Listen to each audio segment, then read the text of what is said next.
اعراف کا ذکر آگے. ایک مقام اعراف ہے جو جنت اور دوزخ کے درمیان ہے، اور یہاں جو اہل دوزخ ہیں ان کو اہل اعراف دیکھیں گے تو پوچھیں گے کہ یار تم تو بڑی طاقتور اور بڑی اقتدار والے اور بہت بڑی پارٹی والے لوگ تھے، وہ تمہاری طاقتیں، وہ سارے اختیارات، وہ تمہاری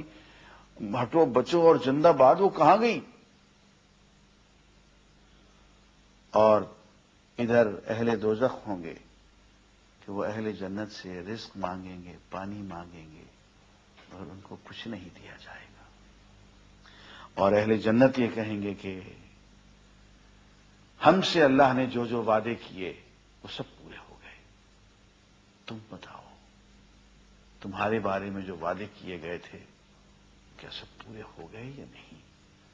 پتہ چلے گا کہ عذاب کی جو جو دھمکیاں اللہ نے جو جو وعیدیں سنائی تھیں وہ ساری پوری ہو